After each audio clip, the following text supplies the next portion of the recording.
আলহামদুলিল্লাহি রাব্বিল আলামিন ওয়াসসালাতু ওয়াসসালামু আলা আশরাফিল আম্বিয়া ওয়াল মুরসালিন আম্মা বা'দ। আজকে আমরা আলোচনা করব ঈমানের ব্যাপারে, আখিরাত, কিয়ামতের বিষয়ে। ভাই আপনাদেরও যেহেতু কিয়ামতের আলোচনা করার কথা, না আগামীকাল সময় হয় কিনা ঠিক নেই, আজকে একদিনের কথা একটু শুনে নেন কয়েক মিনিট।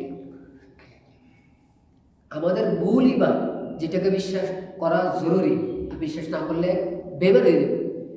1 2 3 4 করতে করতে যদি গণের, তো গণের ভিতরে কোনটা আসবো? আখিরাত আসবো। এটাকে মানতে হবে, না মানলে ঈমান চলে যাবে। এই ক্ষেত্রে আমার আপনার একটা বিষয় খেয়াল করতে হবে, প্রত্যেক ব্যক্তির শেষ বিদায়টা যে পর্যায়ে, এটার হিসেবে আসল হিসাব। যদি কোনো ব্যক্তি সারা জীবন বেঈমান ছিল কিন্তু বিদায়ের আগ মুহূর্তে ঈমান আনছে, তো হাসরের ময়দানে তাকে ঈমান অবস্থায় উঠানো হবে। সারা জীবন ঈমানদার ছিল, শেষ বিদায়ের আগ মুহূর্তে সে বেঈমান হয়ে গেছে, তো কিয়ামতের ময়দানে তাকে উঠানো হবে কি? বেঈমান অবস্থায়। তো এইটাকে বলে আমরা যে ইতিবার, মানে খেয়াল করা হবে শেষ অবস্থা। খাতেমা হয়েছে কিসের উপর, এটাকে খেয়াল করা হবে। আল্লাহ তাআলা আমাদের সবার শেষটা যেন ভালো করে, এটার বিষয়ে আমার সবার ভয়ে থাকা দরকার। 2 নম্বর, আমি আর আপনি যদি ভুল করি, তো আল্লাহর কাছে মাফ চাওয়া জরুরি, তওবা করা জরুরি, আবশ্যক।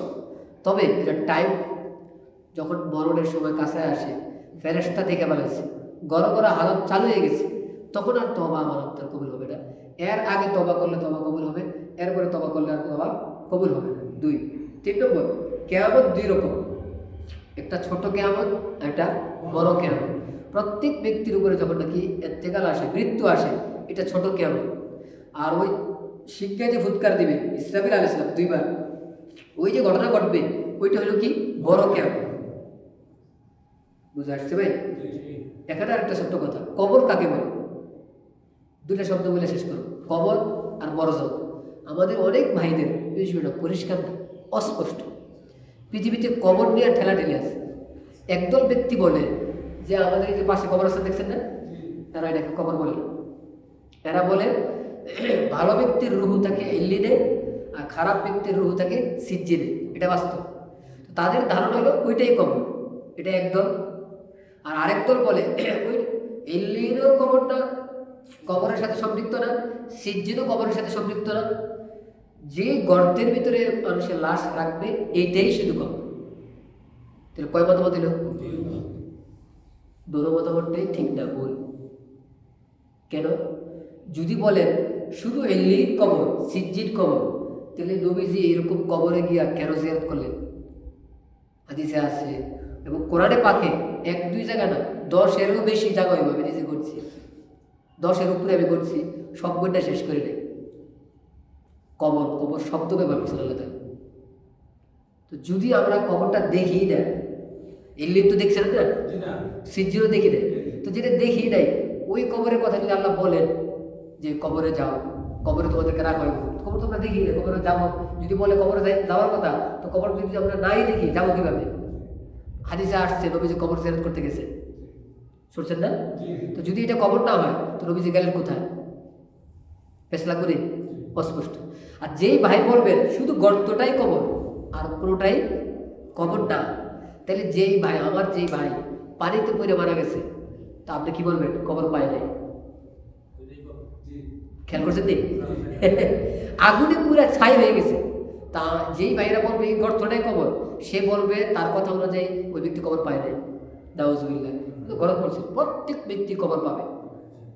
এই জন্য কবরের সংজ্ঞাটা জানলে সবচেয়ে পরিষ্কার হবে। কবর হলো মানুষের দেহটা, এটাকে লাশ বলে আমরা, লাশ বা লাশের অংশ।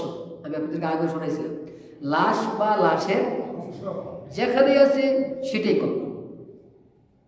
এবার কোনো পেস্ট নেই, ব্যক্তি যেভাবে মারা যায় আপনি বলতে পারবেন না কবর পায় না। যদি কোনো ব্যক্তিকে বাঘে খেয়ে ফেলায়, আপনি বলতে পারবেন না তার কবর হয় নাই, বাঘের পেটে তার কি কবর। এরপরে যদি বাঘে হজম না করে শেষ পর্যন্ত তারা ফালায় দেয়, অথবা পায়খানা হয়ে গেছে ফালাই দিয়েছে, যেখানে ফালাইবো এটাও তার কবর। যদি তার দেহের অংশ হয়ে যায়, তো দেহের অংশটা কি? তার কবর। এখন আপনার মনের ভিতরে শয়তানের ওয়াসওয়াসা দিব, নিজের নফসে উল্লাপাল্লা ধারণা আসবো, অন্য ব্যক্তি যারা দুষ্টামি করার ইচ্ছা এরা খোঁচা দিব, দেখছো হুজুর উল্লাপাল্লা পেয়েছে, আপনারা বুঝেন কি উল্লা বললা, কবর আজাব হয়, যদি বাঘে খায় তো বাঘের পেটে যদি আজাব হয় তো বাঘ তো লাফাইতো, বাঘ তো লাফায় না। এইগুলো কোনো কথা? আর আমরাও এমন কোনো বুজুর্গ একটা প্রশ্ন শুনতাম ভিতরে হুজুরে যা করেছে সব শেষ।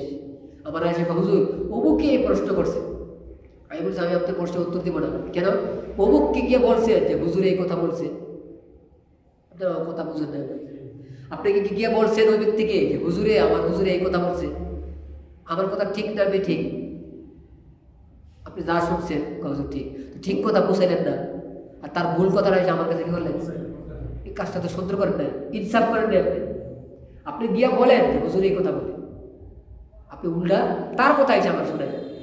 এটা আবার এই কথা বললে বলে হুজুরের করে উত্তর জানে না। উত্তর জানা আছে নাকি আপনারও তো আবার ঠিক করতে হবে। যদি একটু চিন্তা করেন তো এটা উত্তর আমি বলতে পারি, আপনি নিজে বুঝে নেবেন। আমি সবটা বেসাল দিই, যেহেতু সময় বেশি নেই। মানুষের পেটে সমস্যার সৃষ্টি হয় কিনা? কি জানো হয়? কিরবি। কিরবির যে একটা ওষুধ খায়, ওষুধটাই গিয়া কিরবির উপরে হামলা করে নেই। ট্যাবলেট খাইছে, ট্যাবলেট গিয়া ধূপধাপ বোমার মতো ফুটে আর এই সব কিরবিরে শেষ করে বলে। বলেন যখন কিরবিগুলো মরে তখন আপনি কি লাফা? কেন? এই মায়ের আপনার জন্য না, এই মায়ের কার জন্য? কিরবির জন্য। যে ব্যক্তি যদি বাঘের পেটে যদি কেউ যায় তো যদি তার সবার আজাব জরুরি না, সবার আজাব এটা জরুরি না।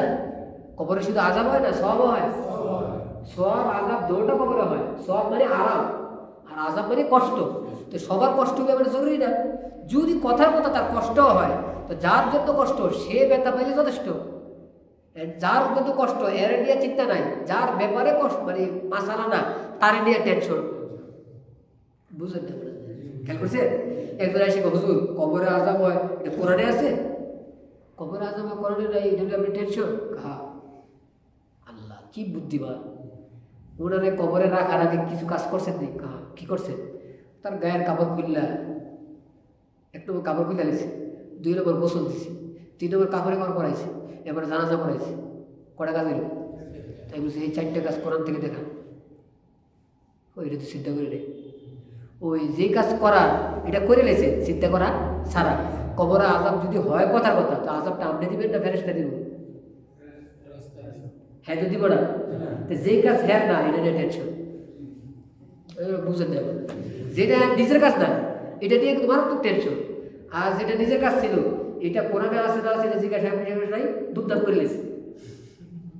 এরকম বুদ্ধিবাদরা এখন আসতেছে আপনাদের সমাজে, আইসা বুঝায়, দিন বুঝায়, তো ব্যস্ত লাগবো, ভালো করে ব্যস্ত লাগবো। বাকি আমার এই কথার অর্থ এটা না যে আজাবের কথা কোথায় নাই, কোরআনে নাই, আছে। প্রথম বলি না কেন? প্রথম বললে তার জেহের কি করবো না, কবুল করবো, পরে বলতে হয়। কোরআনে এক আয়াত না, একাধিক আয়াত আছে। এটা বললো হলো ইনশাআল্লাহ, আল্লাহ তৌফিক দিলে আগে বলবো, সামনে কথা আসবো ইনশাআল্লাহ। আল্লাহ তাআলা আমাদেরকে বুঝার, আমল করার তৌফিক দান করেন। ওয়া আখিরু দাওয়ানা আলহামদুলিল্লাহ। সুবহান